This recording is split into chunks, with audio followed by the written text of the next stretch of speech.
오늘의 말씀은 출애굽기 3장 3절에서 4절 말씀입니다. 이에 모세가 이르되 내가 돌이켜 가서 이 큰 광경을 보리라. 떨기나무가 어찌하여 타지 아니하는고 하니 그때에 여호와께서 그가 보려고 돌이켜 오는 것을 보신지라. 하나님이 떨기나무 가운데서 그를 불러 이르시되 모세야 모세야 하시매 그가 이르되 내가 여기 있나이다. 아멘. 작년 5월 한 취업 포털 사이트에서 자녀가 있는 맞벌이 직장인 500명에게 설문조사를 했습니다. 먼저 여성에게 직장 생활하면서 자녀를 키우고 있는데 당신은 독박 육아를 하고 있다고 생각합니까? 그랬더니 응답자의 70%가 여성들이 나는 직장도 다니고 아이도 혼자 키우고 있다고 느낀다, 이렇게 대답을 했습니다. 남자들에게 물었습니다. 아내가 독박 육아를 한다고 하는데 어떻게 생각하느냐 그랬더니 84%가 아니다라고 대답했습니다. 나도 하고 있다, 이 말입니다. 왜 이렇게 그 남자와 여자의 인식관이 다른 걸까? 남자들이 아내를 도와서 아이를 키우는 일에 함께 하고 있다고 본인은 생각하지만 아내들이 생각하는 기준은 도움이 별로 안 된다는 얘기입니다. 실제로 이 여자들은 아이를 케어하는데 아주 능숙하죠. 모성애도 있고 또 여성 특유의 아이들을 대하는 이런 것들이 훨씬 잘합니다. 그러나 남자들이 어쩌다 아이를 한번 케어하거나 아이를 키우다 보면 이거 정말 생각보다 여간 어려운 일이 아니라는 것을 알게 됩니다. 좋은 아빠가 되고 싶은데 좋은 아빠 되는 게 참 어렵다라는 얘기를 많은 남성들이 합니다. 며칠 전에 한 아빠 육아 블로거가 쓴 칼럼을 봤습니다. 여기에 이런 얘기를 하더군요. 좋은 아빠가 되고 싶으면 한 가지만 주목해라. 이 블로거가. 그게 뭐냐? 아이들과 대화하고 놀아줄 때 리액션을 잘하면 된다. 아이들이 뭘 물어보거나 뭘 말을 할 때 눈 동그랗게 뜨고 약간 과장된 표정을 지으면서 그래, 똑똑한데 뭐 이러고 이런 것만 하면 아이들이 머지않아 아빠를 최고의 아빠로 인정하게 된다, 뭐 이런 얘기입니다. 의외로 좋은 아빠 되는 게 너무 어렵고 아이들 키우는 게 힘들다고 말하는 아빠들에게 좋은 아빠가 되는데 가장 기본적인 것 한 가지만 숙지해도 좋은 아빠 소리 들을 수 있다, 이 얘기를 들으면서 저에게 많은 분들이 이런 질문합니다. 목사님, 기도가 참 어렵습니다. 어떻게 기도해야 되고 무엇을 기도해야 되고 언제 기도해야 되는지 기도가 참 중요한 건 알겠는데 기도가 참 어렵습니다. 어떻게 해야 되지요? 감이 안 옵니다, 이렇게 말해요. 제가 그 얘기 드리고 싶어요. 아이들과 어떻게 놀아주어야 할지 모를 때 리액션만 잘하면 되듯이 도대체 기도를 어떻게 해야 될지 잘 모를 때 아주 중요한 기초적인 몇 가지만 숙지해도 기도가 이렇게 쉬운 거구나 라는 것을 사람들이 느낄 수 있다는 거예요. 오늘의 주인공 모세는 우리가 흔히 기도의 사람이라고 부릅니다. 평생 기도를 통해서 하나님과 많은 교감을 했고 또 기도를 통해서 능력을 나타냈던 대표적인 성경의 인물이 모세예요. 기도의 사람 모세가 언제부터 기도를 잘했을까? 그리고 그의 기도는 처음에 어떻게 시작되었을까? 이 모세를 보면서 우리가 어떻게 기도해야 될지, 언제부터 기도해야 될지 잘 모르는, 기도가 어려운 분들에게 아주 중요한 기본 몇 가지를 함께 나눠 보려고 합니다. 모세는 이집트 노예에서 살던 이스라엘 백성의 가정에서 태어납니다. 이집트 바로 왕은 이스라엘 노예들에게서 태어난 남자 아이들은 다 죽이라고 명령하죠. 모세의 어머니가 태어난 아들을 죽일 수 없으니까 갈대 상자에 넣어서 강에 흘려 보냅니다. 그때 때마침 목욕을 하러 나왔던 이집트의 공주가 그 상자를 발견하고 뚜껑을 열어보니 거기에 이스라엘 남자 아기가 있는 거예요. 마음먹기에 따라서 얼마든지 죽일 수 있었지만 그 순간 하나님이 그 공주에게 감동을 주셔서 공주가 이 아이를 자기 아들로 삼게 됩니다. 이렇게 모세는 이집트의 왕궁에서 철저한 이집트 사람으로 양육이 됩니다. 그런데 그가 가슴속에 평생 잊지 않았던 게 하나 있었습니다. 그게 뭐냐? 나는 이스라엘 사람이다. 정체성입니다. 여러분, 우리가 살면서 우리의 신앙과 믿음과 우리의 가치관이 넘어질 때 대부분은 내 정체성을 잃을 때예요. 내가 하나님의 백성임을 망각할 때, 내가 하나님의 존귀한 사람임을 잊어버릴 때, 내가 누구인가 자기의 정체성이 흔들릴 때 사람들은 자신의 해야 할 일과 존재를 잃어버리게 된다는 거예요. 오늘 이 예배를 드리는 우리 모두가 다시 한번 나의 정체성, 나는 하나님의 백성이고 하나님의 존귀한 사람이라는 것을 확인하고 가슴에 담고 돌아가시기를 주의 이름으로 축원합니다. 그가 이런 정체성을 갖게 된 것은 왕궁의 유모로 들어온 친어머니로부터 교육을 받으면서 자기 정체성을 갖게 된 거예요. 그때부터 모세는 노예로 고통을 당하는 이스라엘 민족에 주목을 하기 시작합니다.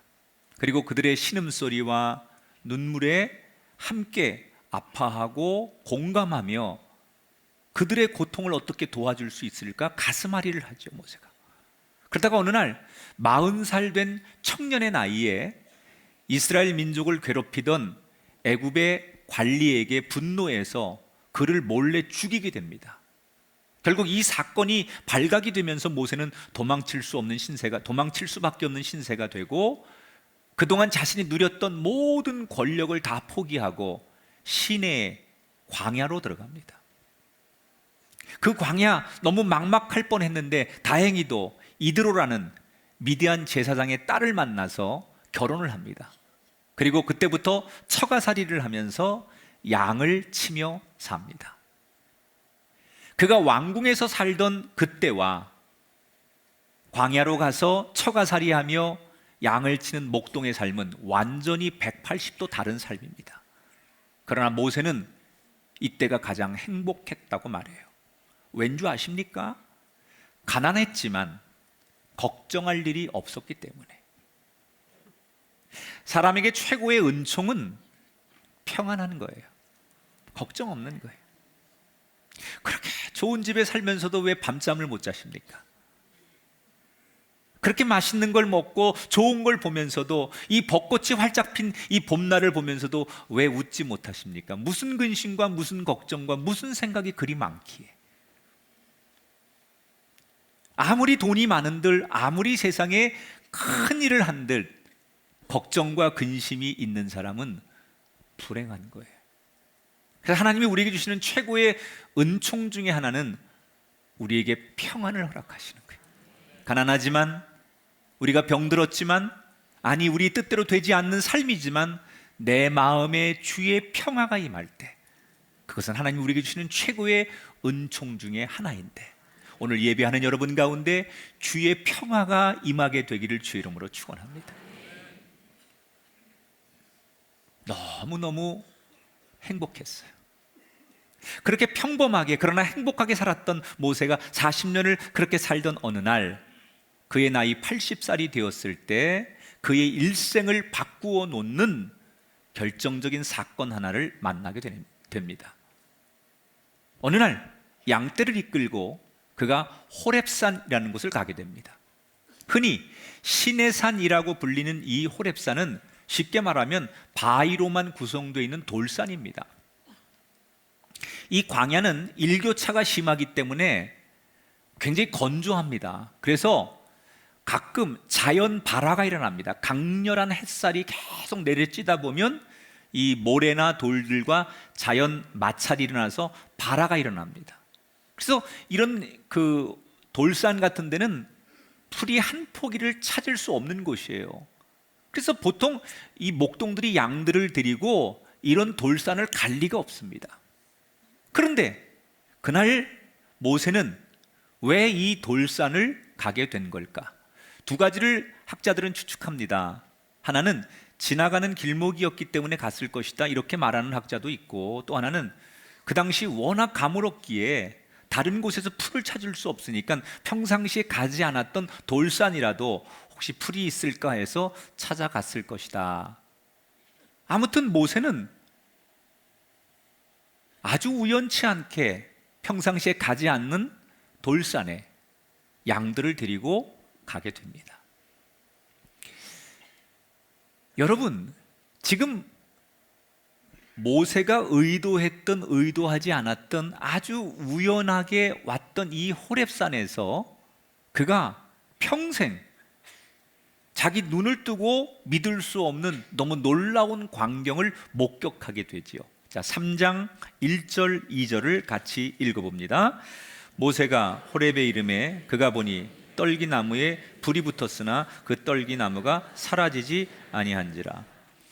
자, 떨기나무에 불이 붙은 것까지는 뭐 자연 발화가 일어날 수 있으니까 그렇다 치더라도 불이 붙었는데 나무가 안 타는 거예요.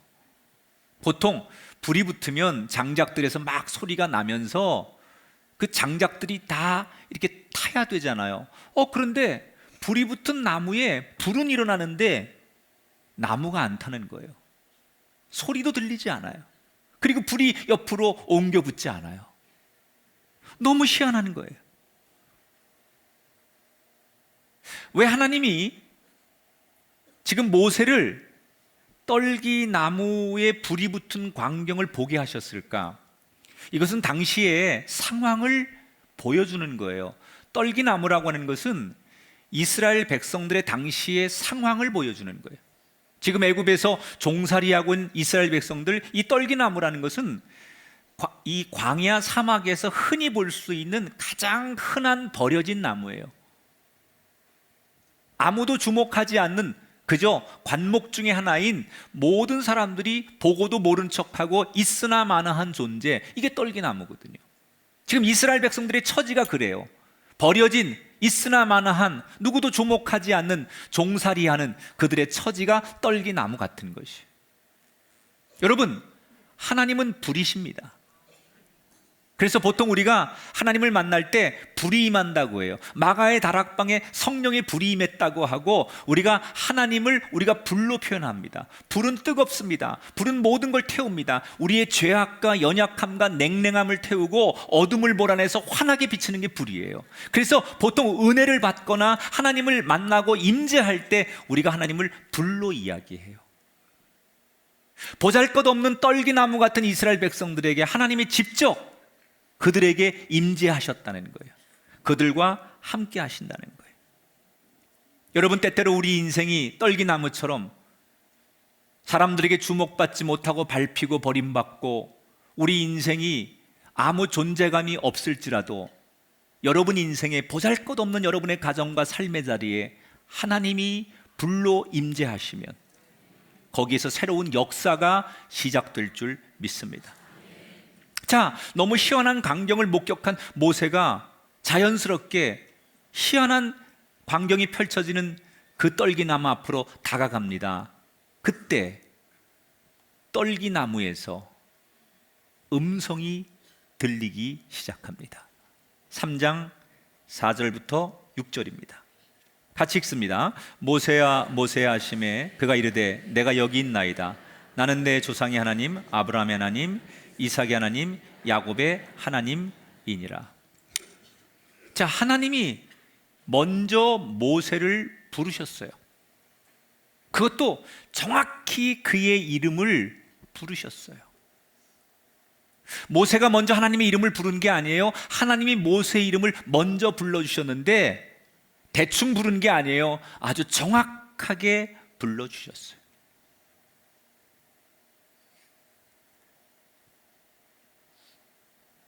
이 이야기는 하나님은 모세를 알고 계셨다는 거예요. 보고 계셨다는 거예요. 나는 하나님의 이름을 부른 적이 없는데, 나는 하나님을 잊고 살았는데, 나는 하나님을 보지 않았는데 하나님은 나를 보고 계셨고 나를 알고 계셨고 나와 동행하셨고 내 이름을 알고 계세요. 내가 삶이 너무 힘들면 우리는 하나님을 잊고 살아요. 하나님의 이름을 부르지 못할 때가 있어요. 여러분, 아무리 여러분들이 하나님을 잊으려고 하고 삶의 자리에서 힘들어서 주저앉고 모든 걸 내려놓아도 하나님은 여전히 여러분을 알고 계시고 여러분과 동행하고 계시고 여러분의 이름을 기억하고 계세요. 우리 인생에 가장 내 가슴을 설레게 하는 그날이 있다면 거룩하신 하나님이 내 이름을 부르시는 날이에요. 여러분, 여러분의 인생에 꼭 한 번쯤 하나님이 내 이름을 부르는 그 감격스러운 그날을 만나게 되기를 축원합니다.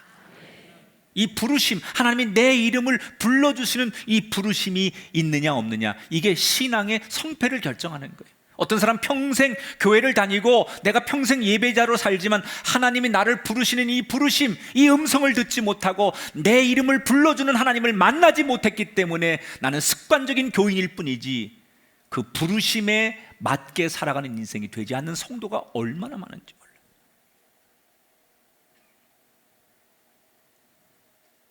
내 이름을 정확히 부르시는 그 거룩한 음성에 모세가 묻습니다. 도대체 누구십니까?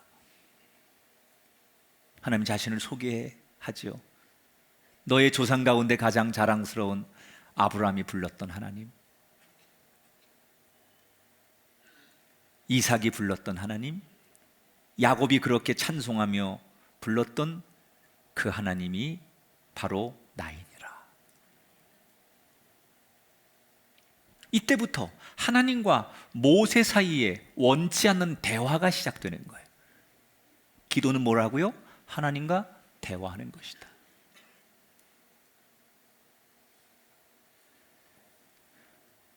자, 여러분, 모세가 지금 어떻게 기도를 시작했습니까? 자, 이제부터 내가 여기 왔으니까 아무도 없는 이 호렙산에서 기도해야지라고 결심하고 작심하면서 기도가 시작된 게 아닙니다. 원치 않게 우연히 호렙산에 가서 뜻하지도 않게 우연히 떨기나무를 봤는데 그 우연한 사건 속에서 주님을 부르게 되고 주님께서 응답하니까 나와 하나님 사이에 대화가 시작됐어요. 우리는 흔히 내가 내일부터 기도해야지라고 결심해야만 기도가 시작된다고 생각합니다. 또 많은 분들에게 기도하자고 권면을 하면 하기는 해야 되는데 아직 마음의 준비나 상황이 여의치 않다고 얘기합니다. 그래서 기도의 필요성을 알지만 기도를 주저하고 못하는 분들이 많습니다. 이 잘못된 고정관념을 버리라는 거예요. 기도는 우리가 작심해야 시작할 수 있는 게 아닙니다. 각오하고 결심해야 되는 게 기도가 아닙니다. 생각지도 않은 우리의 삶에 일어나는 일들을 통해서, 아니 너무나 우연 같은 일들, 내가 만나는 모든 희노애락의 상황에서 하나님을 그저 그 삶 속에서 그 현실에서 찾고 부르고 거기서부터 하나님과 대화가, 작은 대화가, 신음소리가 오고 가면서부터 하나님과 나 사이의 대화, 기도는 시작된다는 거예요. 혹시 오늘 이 자리에 난 교회 다닌 지 얼마 안 돼서 기도를 잘 모르겠어요. 어떻게 해야 되는지. 아니 교회를 오래 다녔지만 기도는 참 어려운 거야, 이런 두려움이 있는 분이 있다면 이걸 기억하세요. 따라합시다. 우연을 기도의 계기로 만들자. 꼭 기도해야지라고 결심하고 기도하지 않아도 이 우연의 일들을 기도의 계기로 만들라는 거예요. 우리가 세상을 살다 보면 참 우연하게 역사가 쓰일 때가 참 많아요. 며칠 전에 여기 수원의 인계동에서 한 파출소에 60대의 한 할머니가 잡혀오게 됩니다. 한눈에 봐도 너무 마르고 왜소한 체격에 치아도 다 빠지시고 머리도 듬성듬성 빠져서 가발을 써야 했던, 그동안 얼마나 힘들게 살아왔을까가 외형적으로 보여지는 초라한 한 할머니였습니다. 이 할머니가 왜 경찰서에 붙잡혀 왔느냐? 가사 도우미 일자리를 구하려고 인력사무소를 찾아가다가 급한 마음에 무단횡단을 합니다. 근데 때마침 경찰한테 걸린 거예요. 그래서 파출소에 와가지고 신원조회를 받는데 새로운 사실을 알게 됐습니다. 이 할머니가 가족들과 연락이 끊긴 지 28년 된 실종된 할머니예요. 알고 봤더니 28년 전에, 실종되기 전에 남편이 사업에 실패를 하고 죽으면서 조울증 증세가 찾아옵니다. 그래서 한 정신병원에 치료를 받다가 퇴원을 했는데 그때부터 실종이 된 거예요. 물론 가족들이 이분을 찾으려고 했고, 이분도 나중에 정신이 건강해지면서 가족들을 그리워하고 찾으려고 했지만 찾을 길이 없어서 이제는 마음속에 그리움을 간직한 채 체념하고 살았던 사람들이에요. 아마도 그날 경찰한테 선처를 받으려고 자기의 운명과도 같은 과거사의 이야기를 꺼냈던 이 할머니 이야기를 듣고 경찰들이 이 할머니 신원조회를 하다가 실종된 상황이라는 것을 알게 되고 12살 때 헤어진 지금의 40살 된 아들과 극적으로 통화가 됩니다. 어머니를 찾았다는 소식에 이 아들이 한 걸음에 달려와 28년 만에 서로 부둥켜 안고 어머니와 아들이 극적으로 만나게 돼요. 여러분, 이 할머니가 어떻게 가족을 찾을 수 있었습니까? 나는 가족을 찾아야겠다라고 작심하고 결심해서 파출소 찾아간 게 아닙니다. 아마 처음에 경찰한테 잡혀왔을 때만 해도 이 할머니 속으로 오늘 재수 되게 없네 이렇게 생각했을 거예요. 그런데 우연히 생각지도 않은 내게 닥쳐진 이 사건을 통해서 이 할머니가 이 우연의 인생을 통해서 자신의 인생이 새롭게 바뀌는 계기가 되었다는 거예요. 여러분, 할머니가 붙잡혀 왔듯이 모세가 유목할 곳을 찾지 못해 호렙산에 왔듯이 우리도 살다 보면 너무나 많은 우연치 않게 뜻하지 않는 일들, 원치 않는 불행을 만날 때가 많아요. 어떤 분은 뜻하지 않게 건강의 어려움을 만나고, 어떤 분은 사업의 어려움을 만나고, 어떤 분은 자녀와 가정의 많은 고난을 만날 때가 있어요. 내가 원하지 않지만 원치 않는 일이 내 앞에 펼쳐질 때가 있어요. 그때 대부분 뭐 하십니까? 세상을 원망하고 누구를 원망한다고 되겠습니까? 차라리 그때 내가 원하지 않는 이 우연과도 같은 일을 만날 때 하나님의 이름을 불러보라는 거예요. 소리치고 울부짖어도 좋으니 그 내게 일어나는 우연과도 같은 사건 앞에서 하나님의 이름을 불러보라는 거예요. 하나님, 나 좀 도와주세요. 하나님, 내가 너무 힘들어요. 하나님밖에는 나를 도와줄 사람이 없어요. 도와줄 분이 없어요. 라고 하나님의 이름을 내 삶의 고난 앞에서, 일어나고 있는 일상에서 하나님을 불러보라는 거예요. 그러면 하나님은 살아계시기 때문에 내 소리에 반드시 응답하시고, 그때 작은 소리부터 하나님과 나 사이에 대화가 연결되면서 우리의 기도가 자연스럽게 시작된다는 거예요. 내일부터 기도해야 되겠다고 굳게 결심할 필요 없습니다. 여러분이 만나는 기쁜 일이든 슬픈 일이든 평범한 일이든 신기한 일이든 아니면 예상했던 일이든 예상치 못했던 일이든 그것으로 인해서 여러분에게 펼쳐지는 그 일상을 통해서 그때그때마다 주님의 이름을 불러보십시오. 여러분이 우연히 만난 사건이지만 그것이 기도의 계기가 되어서 그때부터 기도의 걸음마가 모세처럼 시작되어 머지않아 여러분의 인생에 기도를 빼놓고는 얘기할 수 없는 모세 같은 기도의 사람이 될 줄 믿습니다. 자, 이렇게 우연을 계기로 하나님을 만난 이 모세는 하나님과 대화를 계속하지요. 그런데 하나님이 이 모세를 부르신 목적이 있어요. 하나님이 우리를 부르실 때 이 부르심이라는 것은 두 가지의 목적이 있는 거예요. 하나님이 나를 하나님의 자녀로 구원해 주시려고 하는 그런 은총, 또 하나는 그 은총에 머무는 것이 아니라 내가 무엇을 위해 살아가야 될지에 대한 나에게 구체적 사명을 주시는 거예요. 그러니까 부르심이 없는 그리스도인은 참 어찌 보면 힘들게 예수 믿는 거예요. 내가 뭘 위해 살아야 되는지, 내가 왜 이 직장에서 이런 일을 해야 되는지, 내가 이런 곳에서 왜 이런 분들하고 가정생활에 결혼을 했는지, 내가 왜 여기 살아야 되는지, 나를 부르신 부르심의 목적을 모르기 때문에 무엇을 위해 살아야 되는지, 어디로 가야 되는지 자기의 미션이 없으니까, 사명이 없으니까 인생이 힘든 거예요. 하나님이 나를 부르신 그 음성 앞에 내가 무엇을 위해 살아야 될지 하나님이 말씀하시는 부르심이 명확해질 때 우리의 인생은 지금보다 훨씬 더 행복하고 가치 있는 인생이 될 줄 믿습니다. 하나님이 모세를 부르신 이유는 내가 너의 민족, 너의 백성들, 이스라엘 백성들의 울부짖음을 들었노라. 그들의 고통을 보았노라. 그래서 내가 그들을 구원하려고 너를 보내려고 하니 내가 도와줄 테니 너의 민족을 구원하는데 네가 가라, 그 말이에요.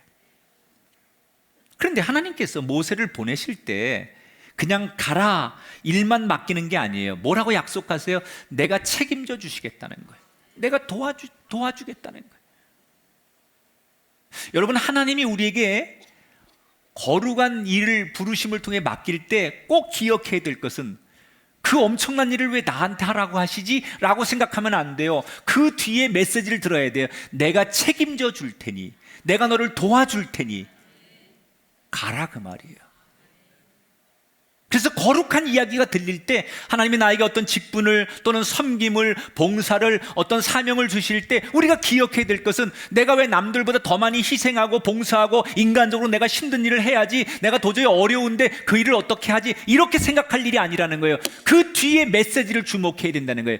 내가 너를 책임져 주리라. 여러분, 떨기나무에 불을 붙이셨던 하나님이 돕는다면 뭘 못하겠습니까? 그래서 모세에게 그 떨기나무에 불이 임하고 거기서 음성이 들리는 그 희한한 광경을 모세에게 보여준 거예요. 내가 너를 도와줄 테니 가라, 그 말이에요. 그러면 모세가 이 모든 것을 경험했으면 상식적으로 황송해서 하나님, 나같이 이렇게 초라한 사람을 불러주시니 영광이고 제가 기꺼이 순종하겠습니다, 그러는 게 상식적으로 맞잖아요. 그런데 모세가 뭐라고 말하느냐? 3장 11절에 내가 누구이기에 바로에게 가며 이스라엘 자손을 애굽에서 인도해 내리까? 하나님, 전 못합니다. 3초도 생각 안 해요, 모세가. 하나님이 그렇게 간절하게 연출해서 완벽하게 부탁하는데도 고개를 절레절레 흔들면서 하나님, 전 못합니다, 잘못 오셨습니다. 그리고 솔직하게 자기 못한다는 거예요. 예의상 한번 좀 생각해 볼 테니까 시간을 주세요. 뭐 잠시라도 고민하는 척, 좀 솔직하게 괴로운 척, 이런 척도 좀 해보면 좋을 텐데 너무 솔직하게 못합니다. 그리고 고개를 절레절레 흔들었다는 거예요. 왜 그랬을까? 모세는 이미 자기의 경험치가 있었던 거예요. 여러분, 모세는 한때 젊을 때 공의와 정의를 위해 살았던 사람이에요. 그래서 40살에 그 불의함을 견딜 수 없어 한 사람을 죽이게 된 거예요. 어떻게 세상이 이렇게 상식적이지 않고 공의와 정의가 있어야 될 곳에 이렇게 억울함들이 있어야 되는가? 그래서 그는 그 공의로움과 정의로움 앞에 투쟁하기 위해서 자신의 몸을 들이고 살인까지 저질렀던 거예요. 한때는 젊을 때는 그게 맞다고 생각했어요. 그리고 그렇게 살면 세상이 바뀔 줄 알았어요. 그런데 그렇게 투사가 되고 공의와 정의를 내가 아무리 외쳐도 세상이 바뀌지 않는다는 걸 그는 뼈저리게 경험한 거예요. 그 대가로 40년 동안 광야에서 도망자로 살아가는 자신의 신세의 경험을 통해 내가 아무리 공의와 정의를 외쳐도 세상이 바뀌지 않는다는 걸 그는 알았어요. 더군다나 그 애굽의 바로 왕은 그 주변의 강대국들 다 모두가 넘볼 수 없는 절대 권력자, 이 세상의 또 하나의 신과 같은 존재예요. 그리고 자기가 인도해 이끌어야 될 이스라엘 백성들은 상식도 예의도 없는 너무나 보잘것없는 미개한 민족이에요. 일고의 가치도 없는 얘기예요, 모세가 볼 때. 그래서 생각도 안 하고 자신의 속내를 가감없이 말합니다. 하나님이 재차 내가 도울 테니 가서 이렇게 하면, 이렇게 말하면 된다고 다 구체적으로 알려주지만 모세는 하나님을 못 믿겠다고 하고, 그래서 하나님이 그의 손에 나병을 들었다가 고쳐주는 기적도, 지팡이를 뱀으로 바꿨다가 되돌리는 기적도 보여주십니다. 그러나 모세는 끝까지 못 간다고 해요. 4번이나 거절을 해요.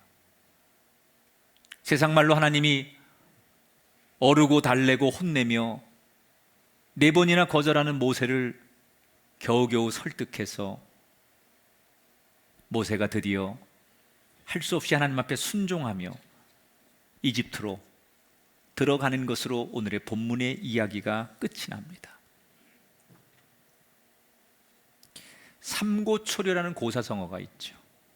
유비가 제갈공명을 모시기 위해 3번이나 찾아갔는데 3번이나 거절하는 것은 무례라고 생각했기에 결국 받아들인다, 그런 얘기예요. 자, 모세가 하나님 앞에 4번 거절해요. 근데 이게 뭔가 좀 순서가 바뀌었어요. 사실 하나님이 갑이고 모세가 을이어야 되지 않아요? 모세가 매달려서 하나님 제발 좀 저를 써주세요. 하나님 저희 민족을 불쌍히 여겨주세요. 저희 저 고통받는 백성들의 울부짖음을 외면하지 말아주세요. 하나님 제발 도와주세요. 이러고 모세가 매달려야죠. 하나님이 내가 너를 도와줄 테니 네가 이 일을 해라. 내가 너희 백성들을 살려주리라.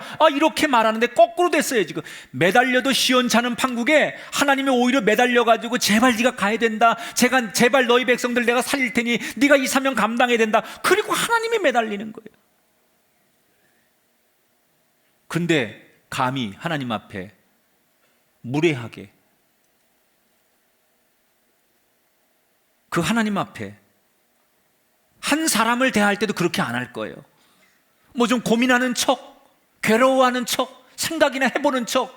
거절도 은사가 있어야 돼. 뭔가 이렇게 지혜롭게 해야 되잖아. 그런데 막 그냥 너무 단칼에 그냥 잘라서 말하니까 그냥 세상적인 눈으로 보면 이 무례함에 하나님이 참을 수 없는 지경에 이를 수도 있는 거예요. 너무나 불쾌하면 더 이상 모세와의 관계와 대화가 단절될 수도 있잖아요. 그런데 이렇게 무례하게 하나님 앞에 손살해치고 부정하고 하나님을 못 믿겠다고 하고 안 하겠다고 그렇게 부정적으로 표현하는 모세를 하나님께서 끝까지 포기하지 않으시고 그 모세를 달래고 붙들어요. 도대체 하나님은 왜 그러신 걸까? 하나님 뭐가 아쉬워서 모세가 그렇게 부정하고 모세 아니면 다른 사람을 쓰시면 되지, 다른 방법을 쓰시면 되지, 꼭 모세이어야 되는가? 왜 모세를 그렇게 편애하신 걸까? 여기에 우리가 기도를 하려고 하는 사람이 기억해야 될 아주 단순한 진리가 있어요. 기도는 거룩한 척, 은혜로운 척, 경건한 척 하지 말고 솔직하게 하는 게 기도라는 거예요. 모세는 하나님 앞에 고민하는 척, 괴로운 척, 아닌 척, 은혜로운 척 하나도 안 했어. 너무 솔직하게 표현했어. 이게 겉으로 보면, 남들이 보면 무례한 것처럼 보일지라도 하나님 앞에만큼은 숨기고 싶지 않았어요. 하나님은 우리의 중심을 보시는 분이에요. 아무리 우리가 하나님 앞에 거룩한 척, 우리가 말끝마다 주여 할렐루야 이렇게 은혜로운 척하고 형제님 자매님 사랑합니다 이렇게 아무리 우리가 은혜로운 척해도 하나님이 보시는 중심 앞에는 우리의 진실을 감출 수가 없는 거예요.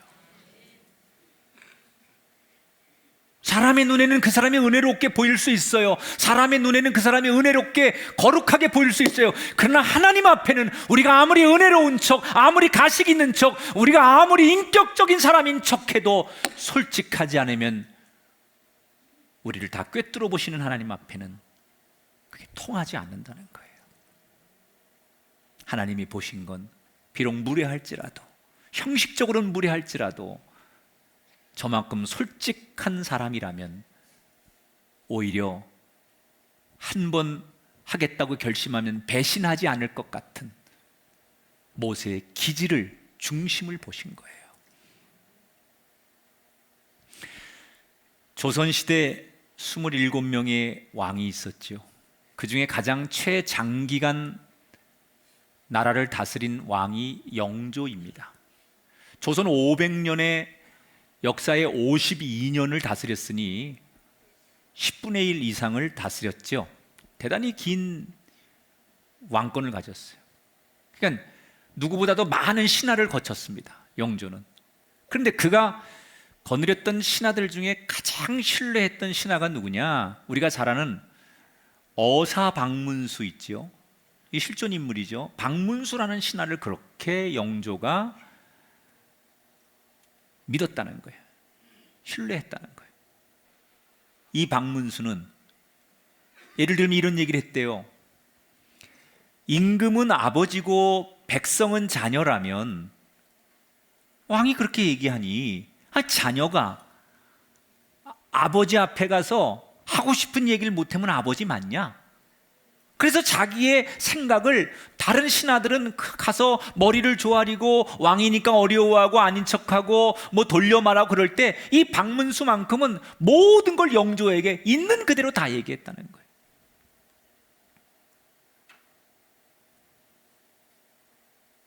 그런 경우가 없고 어찌 보면 무례하다고 여겨지는 이 박문수를 영조는 왜 그렇게 신뢰했던 걸까? 박문수가 죽은 뒤에 영조가 펑펑 울면서 고백했던 말에 그 이유가 있을 것 같아요.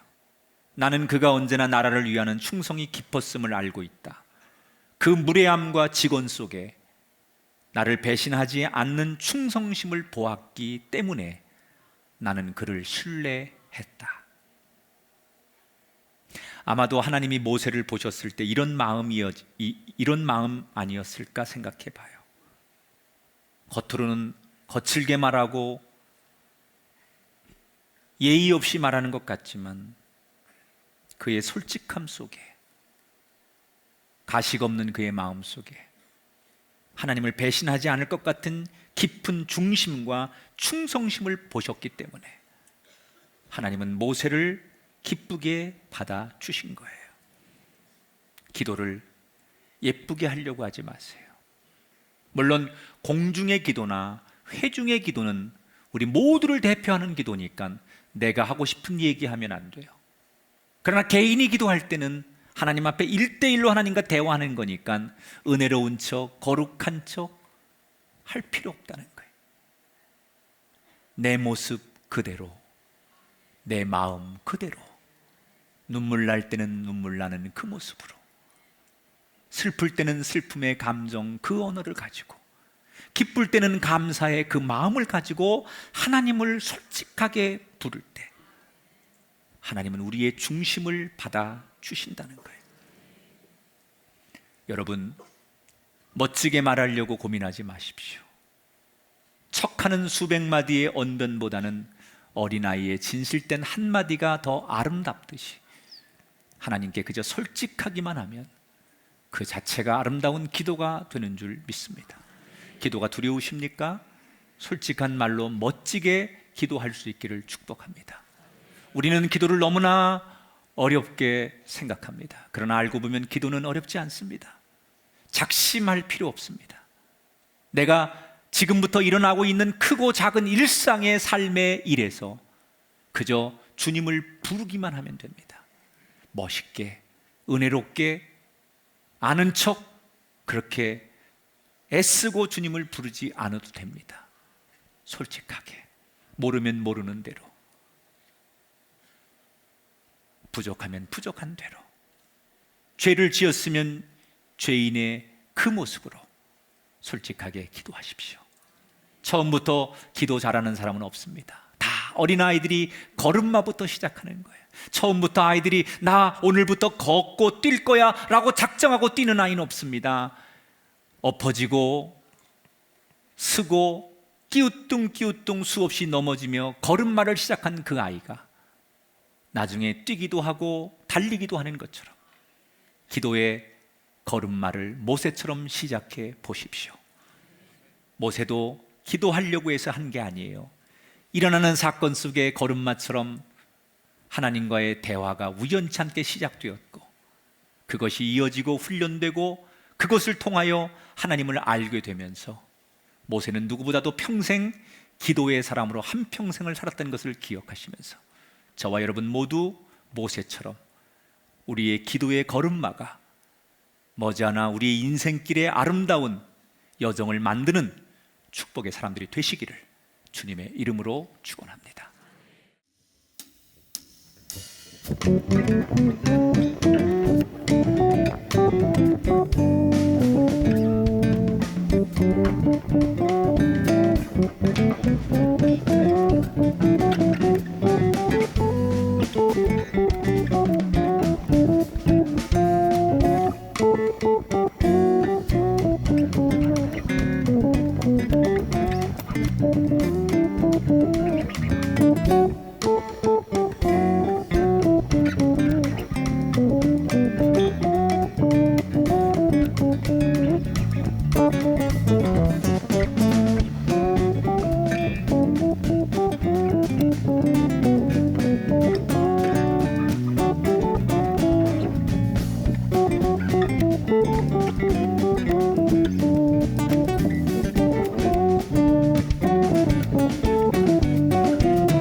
내 모든 시험 무거운 짐을 주 예수 앞에 아뢰이며 근심에 쌓인 날 돌아보사 내 근심 모두 맡으시네.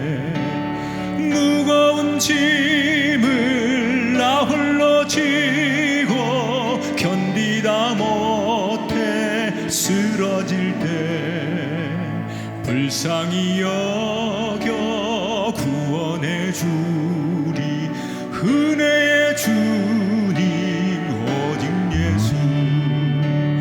내 모든 괴로움 닥치는 환난 주 예수 앞에 아뢰이며 주께서 친히 날 구해 주사 넓으신 사랑 베푸시네.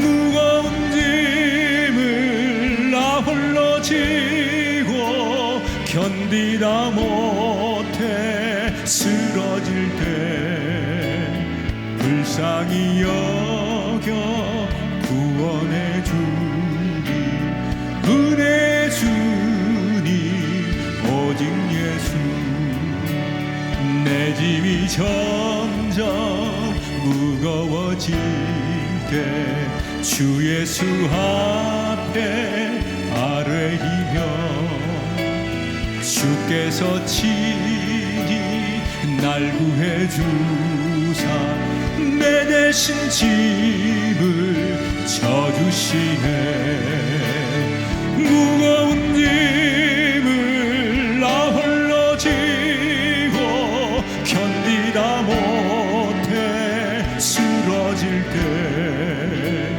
불쌍히 여겨 구원해 주니 은혜의 주님 오직 예수 마음의 시험 무서운 죄는 주 예수 앞에 아뢰이며 예수는 나의 능력이 되사 세상을 이길 힘 주시네 무거운 짐을 나 홀로 지고 견디다 못해 쓰러질 때 불쌍히 여겨 구원해 주리 은혜의 주님 오직 예수 두 손을 가슴에 얹고 기도하겠습니다. 하나님, 내 인생이 떨기나무처럼 존재감 없고 아무도 주목하지 않고 그저 버려지고 홀로 남겨진 인생같이 느껴질 때 그때 하나님 불이 되어 떨기나무에 오셨듯이 나같이 보잘것없는 인생을 향하여 오셔서 내 이름을 불러주시고 나를 기억해 주시고 먼저 내게 말 걸어 주셔서 하나님 앞에 기도할 수 있는 단초를 허락하시니 감사합니다. 내게 일어나는 수없는 우연과도 같은 사건과 일상 속에 그것이 늘 기도의 제목이 되게 하시고 하나님과 대화하고 기도하는 시작이 되게 하여 주옵소서. 너무나 거룩한 척 은혜로운 척 아는 척 경건한 척 하지 않게 하시고 내 모습 이대로 부족하면 부족한 대로 연약하고 부끄러운 모습 그대로 하나님 앞에 내 모습을 드리는 고백의 사람 되게 하셔서 기도의 걸음마가 모세처럼 우연치 않게 시작되었지만 머지않아 기도의 큰 인물로 기도 없인 살 수 없는 사람으로 하나님과 더 깊어지는 기도의 사람으로 우리가 만들어지는 사람들 되게 해 주옵소서. 오늘 하나님 앞에 이 응답받고 돌아가는 사람들에게 살 길이 열리게 하시고 시온의 대로가 열려지게 하여 주옵소서. 오늘 하나님 앞에 우리의 중심을 드리고 마음과 시간과 정성과 특별히 11조 예물 감사헌금 예물을 주 앞에 드리오니 하나님 당신의 거룩한 손 안에 붙들려지는 모든 것 되게 하셔서 당신의 의에 창조되는 아름다운 은혜의 과정들이 있게 하옵소서.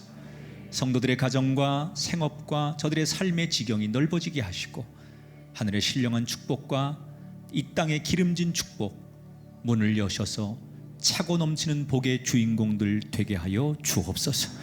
이제는 성부와 성자와 성령 삼위일체 하나님께서 예배자의 자리에 서서 하나님을 부르고 돌아가는 성도들 한 사람 한 사람 위에 영원토록 함께 하기를 축원하옵나이다. 아멘.